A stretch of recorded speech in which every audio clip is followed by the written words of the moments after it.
So you need to let the campaign run that much time to get the results. Expect magics. They will provide you all the higher level suggestions, things that you can apply to your campaigns, not something very specific to your exact case and the brand. Sometimes the reason your ads aren't performing, it's not your budget, not the creative, not the targeting. It's the hygiene of your ad account. Welcome to Performance Pod by APIDM. Jatu, today we have a very interesting topic and very valuable topic as well. But most people, like most advertisers, they don't pay much attention on it. But really important thing. But before that, I think we have a few updates. Let's start with engage through conversion. Something really interesting. It's a news. It's new. The update came on March 3rd. Yeah. Meta release simplified. So this week is all about Meta. Yeah. Google didn't come up with anything. They had the text control on the AI Max. That means that control on text customization, how ads being taken by, ad copies being taken by. Yeah, I think the first few months Google launched, like multiple different updates, maybe now they are just testing most of the things. Yeah, they just feel like they're just letting the things to be rolling out. Small changes from beta to rolling out to worldwide. That's one on the text text governance on how the AI being used and AI being taking the things and placing for the customers from the targeting from the AI on Performance Max and AI Max. Absolutely. And beyond that, Meta one of the things is came out as news as an announcement on Meta's blog and the business. Yeah. They say it's a simplified ad measurement for social first. So what happened is if on my day-to-day life, one of the most critical question or the hardest question that I have to answer, and I take a lot of time to explain for different people. So I work with with Google Analytics 4, and then what happens is people advertise on Meta Ads Manager, and they see your conversions, e-commerce especially. They will see 50 conversions on 50 purchases. Yeah. And revenue like some numbers, and then they come back to the analytics GA4, and then they will check the Meta channel on the default channel grouping, social, paid. They will have like 50 on the Meta, and they will have a 7 on the Google Analytics.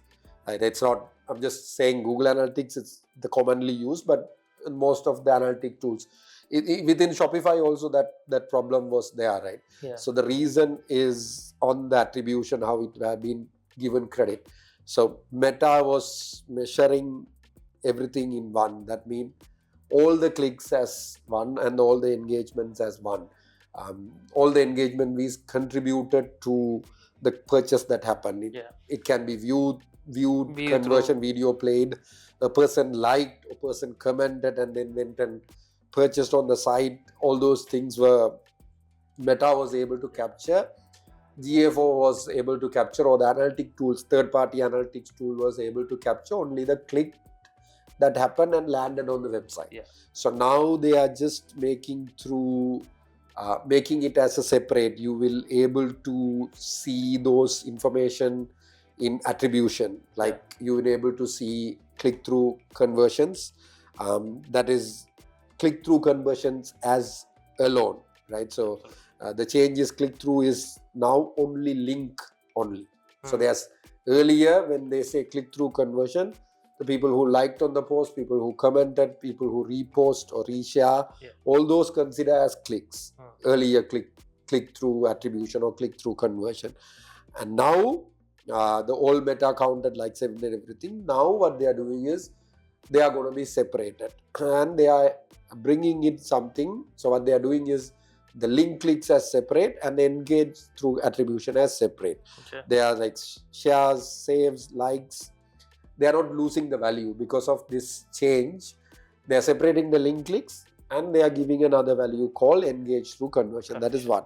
And the next update what they are saying is video reels fast attribution. So what they're doing is consumer behaviors are changing. People are converting faster than ever. So earlier was from 10 seconds to earlier, if someone watches 10 seconds, only it contributed as attribution. Now they are making into 5 seconds, right? So, and then they have put it up a case study also with one of the brands. I think I can't find the brand. Meta found that 46% of reels conversion happened within the first 2 seconds of attention.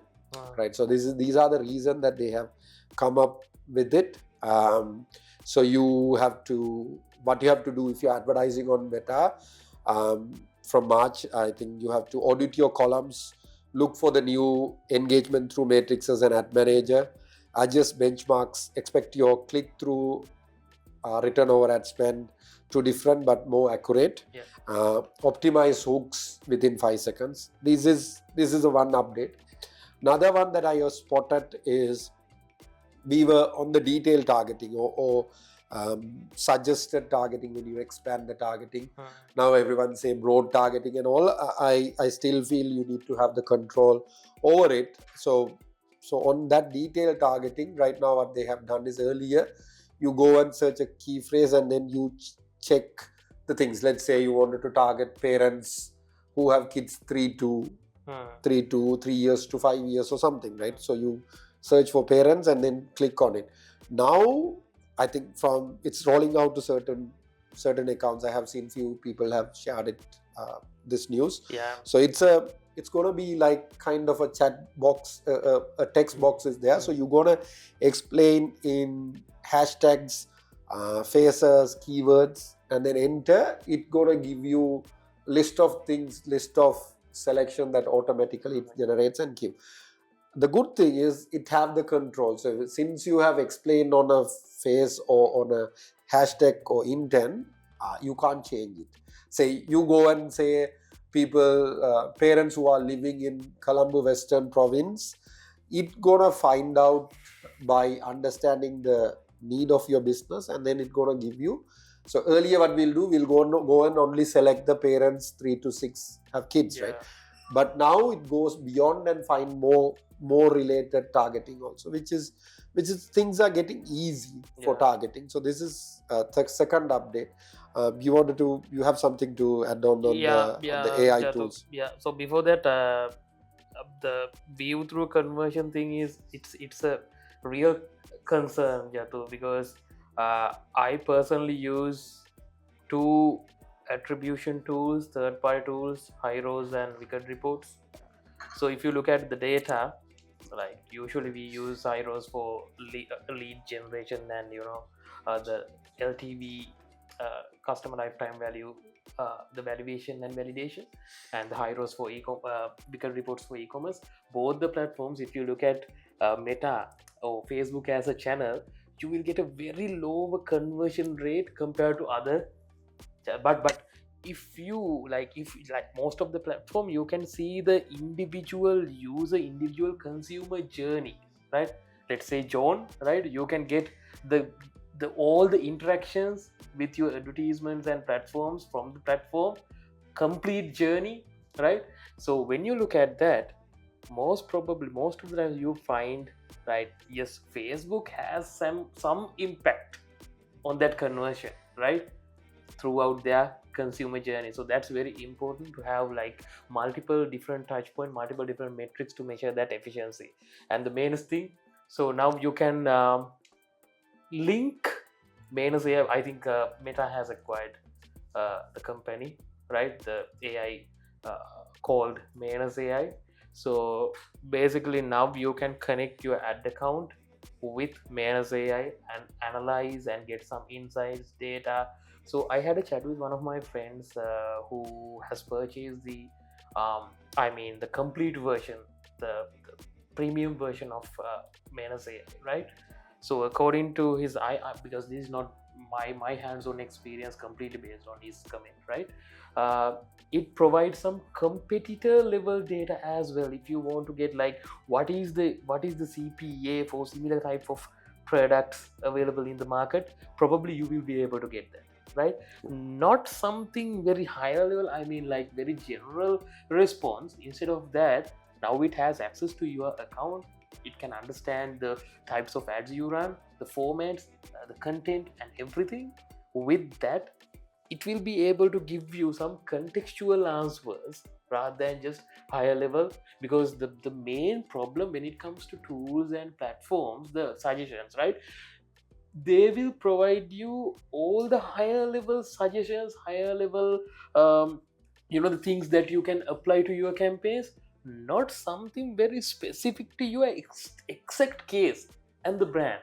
But with these updates, I think like now they can understand the context, we can feed the context, we can tell them the exact business requirement and get some fine tuned and the customized solutions for our business. That's very important, right? So things will be like very interesting, like basically the 2026, it's something else, I guess, right? So yes, now we can move to our main topic, the key topic, account hygiene. I think, as I said earlier, uh, without having account hygiene, still you can launch campaigns, you can run ads, right? It's not something necessary, but it's very important to have it, because that will, like, it will be easier for you to manage your campaigns and understand your campaigns if you have a good account hygiene and structure. So basically, I would like to start with the campaign naming, right? So the most of the times we are in a hurry to launch campaigns, we just add something as a name, right, without having a proper naming convention. So then what will happen is, if you want to get an idea about the campaigns we ran a couple of years ago, right, and you have to go inside the campaign and look at all the data and adds you everything, right? Because you don't have a proper naming convention. And also, when you hand over the account to someone else, maybe another agency, right, or another paid media specialist, right, when they do that, we face that issue most of the times, right? When they do the ad account audit, probably, I'm not talking about the accounts maybe which has like through 2 to 3 campaigns, you can just go inside the campaign and get all the data. That's not a problem. But when it comes to, let's say, like you are spending $100,000 per month with maybe 30 campaigns or 35 campaigns, if you don't have a proper naming convention, it is really hard for you to, like, external person to come to your account and analyze everything from the scratch, right? So he has to go inside the campaign one by one. But if you have a proper naming convention, they always have that higher level understanding before they analyze the account, all the campaigns, all the campaign namings. So one thing I usually do is, basically, when I name something, I keep a record as well, Excel sheet or Google sheet or somewhere else. So then you can filter it by maybe the campaign, maybe the promotion, or whatever the things, and easily identify all the campaigns related to that thing. Right. So it would be easier for everyone, the management to the specialist to, if you are going to hand over the account to an external party, everyone, so they can easily get some sort of an understanding. Understood. Okay. So on one is name that you have covered. So it's an important thing, but we can see 1, 2, 3, 5 set and all those things on the accounts. It's a different story, as you said. It's one of my main point on that naming is, okay, you forget about reporting, you forget about other things. One is, you even after a year you can't recall it what you have done. Absolutely. Right. So what this campaign, what this objective. So I normally, my best practice is objective, sales, leads, what is the campaign type, then seasonality, month, timing, year or date, something I used to keep it, because I wanted to say, let's say sales, PMAX campaign, PMAX, and then Mother's Day or Women's Day 2026. So then I know if I wanted to get Women's Day, as you said, reports and all, just naming is very important on the hygiene of it. Then the one other thing that I wanted to go on the hygiene is conversion lag monitoring, right? So What we normally does is, if we don't have the conversion lag monitoring, and I mean, if I wanted to put it in a simple word, conversion lag monitoring is, say, if you are running for an e-commerce site, from the day a person comes to the site to purchase, the decision time. It's not, say, if you are running something for Mother's Day or Valentine's Day or maybe Women's Day, anything, you need to know what is the lag, how many days it takes to convert for a person to know your brand and then coming to your site and buying it. So what exactly needed is, you need to know that number of days. And then one of the hygiene that needs to be done is, the knowing is not hygiene. So you need to let the campaign run that much time to get the results, right? So you can't expect magics if the, say, most of the time on the leads, right? So people who download the browser and then they convert, it takes time.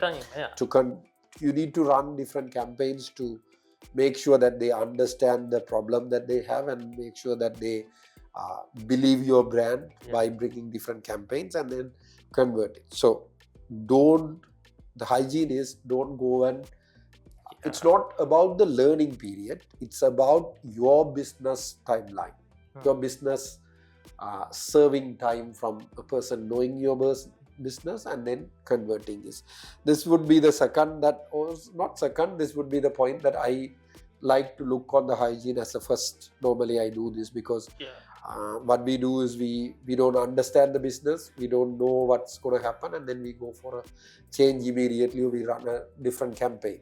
So that's what I do. You can take. So one thing to add to the naming convention thing, Jatu, so I think this will be important for the audience as well when they map these things. A practice I usually follow, so I create a cloud project for each brand, right?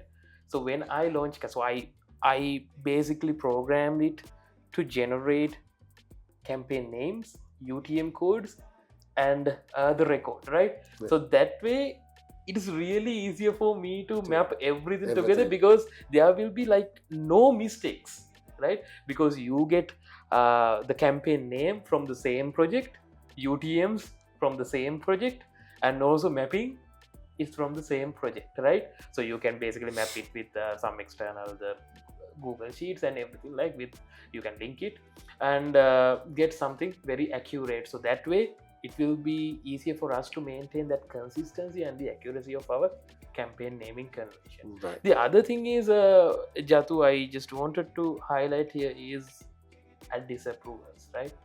That most of the times, like, we don't care about at disapprovals, but when you have multiple disapprovals time to time because of the same reason, that can lead to, I mean, like, very worse position in future, right? Complete ad account restrictions, complete ad account bans, because we very rarely focus on ad disapprovals, right? So every time before we create content, most of the times, like, the content team, they don't know anything about ad policies, right? But end of the day, they create the content, they write the copy, the designing team, they develop everything, right? But they don't know anything about the meta policies or Google ad policies or whatever, right? Yes, there is a responsibility, maybe the paid media specialist or the performance marketing specialist, they have that responsibility to communicate the policies and evaluate policies as well when they get the creative. But end of the day, we can minimize the disapprovals, we can minimize the changes, back and forth changes, if we could communicate, like, if the designing team, if the content writers, they know policies, right? Because that's very important now. Like, recently I have seen, like, a really progress in terms of the ad approval process, the mechanism, right? A couple of years ago, the Meta, if you look at the Meta platform, you will get multiple disapprovals for no reason, right? No reason, just because of the loopholes of the system, right? the system has its own loopholes, right? Because of that, we get disapprovals. When you appeal it again, they will approve the advertisement. But now, very rarely we get that, right? So the ad approval process, I think it's good compared to a few years ago. Very good, right? So now what we need to do is basically get some sort of an understanding about the ad policies, right? Provide that knowledge to you, the other teams as well, the content writers, or maybe the designers, right? So that way we will be able to minimize disapprovals. On the other hand, increase the ad account health as well. Right. Yeah. Okay. So I would like from that to I would I would like to go to this. You can call it in different names. I would like to call it as signals or measurement. Not measurement. It's actually signals, right? So the currently when you take ads and ad platforms, and then you say ad diagonals or at what you're doing with ads and all ad platforms, the most important thing is the signals. So when it comes to signal, what I mean by is all ad platforms. It can be Meta, it can be Google, it can be LinkedIn or TikTok or any platform. The important thing is needed is you need to have the conversion tracking, right? One of the things most of the accounts make mistake is either they won't have conversion tracking, they are not passing it, and they will have duplicate conversions or wrong conversions being prioritized, right? Or wrong campaigns being set up for wrong reasons. Then on the Meta side of it, you will have a pixel versus CAPI mistakes. So it's gonna be data mismatch, and data is gonna be coming. Example, I would say your purchases being firing twice, right? That means the conversions being recorded twice on all the ad platforms. Then what will happen is if you do like that, the ad account, the AI and the machine's gonna think that return over ad spend is higher, right? And then it gonna give you bad optimization suggestions, bad guides, and you gonna misjudge things. You're gonna take more credit for different channels. So these are the things that I put it under signals. And then one of the things under signals is bring as much as information to these platforms, right? So one is Google say it is as enhanced conversion, and then on Meta it goes as conversion strength. There's a number between up to 0 to 10. The score is nearby 10, which means when a purchase happened or when a conversion happened, from that event or from that information, Meta would able to match within their data platform. Above but the score, above 98, it's good to have. It's based on different industries and based on the events also. You can't expect for a view item event, you can't expect a matching of 9 because view item won't have the information about that customer name, email address, etc. It's going to have a basic information like device and category and all those things. But on the purchase level, if you can pass the address, if you can pass the device ID and all those things to this thing, it will be. So one of the second, or it's very important, having a conversion, and that information, the signals need to be passed. Rather than putting it up as conversion, I would say on an ad account, you need to have all the signals that is important. Not purchase, you need to have your add to cart, you need to have page views, then only it's able to identify. I used to tell this example. If you are going for return over ad spend, ROS increasing, maximize ROS conversions, ROS bidding strategy to ROS, it's not only purchase is needed, it is add to cart is needed, begin checkout is needed, because then only the Meta or the Google or TikTok or LinkedIn or any ad platform would be able to know okay, these are the kind of people who's giving more value, looking at the products, valuable products. These are the add to carts that is happening. So that's on the signal. What I would like to put it as a second that I would look on. Yeah, I would like to add one thing, Jatu. So when we we find this most of the times when we audit accounts, right? When we audit accounts, we find this thing most of the times. The like when you look at the conversion, especially Google Ads, right? The primary and secondary conversions, right? Most people, they have multiple events under the same pillar. Maybe the purchase, they have their GA4 event and also the direct conversion tracking event, purchase event, right? So they label both the events as primary conversion events. When you measure your conversion value, it will be a duplicated value, right? And the other thing is like account level conversions, right? When you set up the campaign, rather than having specific campaign level conversion events, some advertisers, they apply account level. That's not a bad practice, but just think, right? When you have add to carry, it has a separate value, right? And also begin checkout, again it has some conversion value, the purchase. So it will show you maybe 50 ROAs or 75 ROAs just because of wrong values, right? So you have to think about your conversion setup and also on the other hand conversion labeling as well, right? Otherwise the numbers definitely it will mislead you, right? If you don't have a proper labeling and proper segmentation when it comes to conversion tracking. The next that I would like to go on the budget concentration or budget fragmentation. So what happened is I'll take an example. I was having a chat with a client that I used to work. It's a travel client, right? So